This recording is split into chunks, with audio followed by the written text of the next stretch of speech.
மாட்டாங்க. அப்ப பிறவி பெருங்கடலை நீந்திடுவாங்க. அப்ப அந்த நிலையை அடையும் போது எப்பேற்பட்ட நிலை.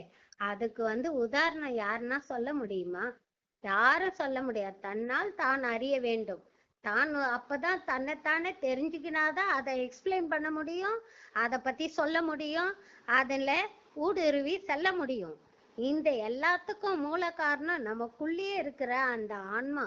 ஆன்மா ஒளி பிரகாசிக்கிறதுக்கு நம்ம விந்து ஆகப்பட்டது. அதாவது பெண்களா இருந்தா ஸ்ரோனிதம் சொல்றோம், ஆண்களா இருந்தா விந்துன்னு சொல்றோம். இந்த விந்து அணுவையும் அத நாத விந்து கலாதி நமோ நமோ மேல தூக்கி எழுப்பி நம்ம மேலுக்கு செலுத்திட்டா அது பிரகாசம் அடைய ஆரம்பிக்கும்.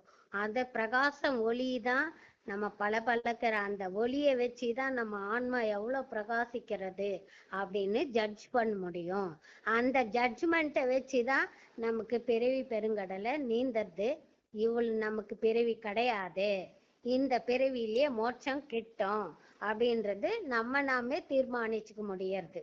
வேற யாரு இது இது சாதாரண ஒரு ஆளு குரு முகாந்தரமா அந்த நம்ம அம்சானந்த சாமிக்கே அவர் ஒரு ரூட்டு காட்டும் போது அவருக்கு முன்னாடியே நான் அதாவது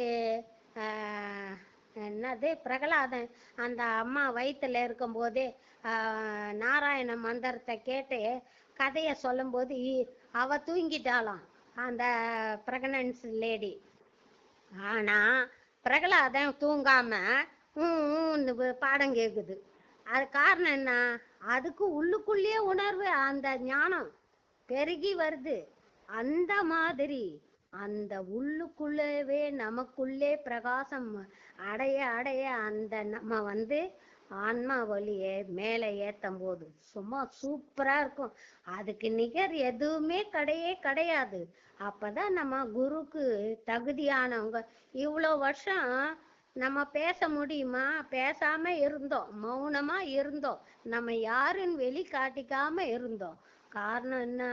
நம்ம சாமியே கதி, சரணாகதி, ஓங்கார சாமி, ஹம்சானந்த சாமி அப்படின்னு சரணாகதியா அங்கேயே இருந்ததுனால அந்த சாமி எல்லா ஞானிகளோட ஆசீர்வாதமும் சேர்ந்து எந்த ஞானிகளை போய் பார்த்தாலும் அங்க சரணாகதி அடையிறது. அப்படி அடையும் போது அந்த சரணாகதியே நம்மளை கை தூக்கி விட்டு இன்னைக்கு பிரகாசம் பண்ண வைக்குதுன்னா அதுக்கு காரணம் நம்மள அருள் கடாட்சம், குரு திருவருள். குருவின் அருளும்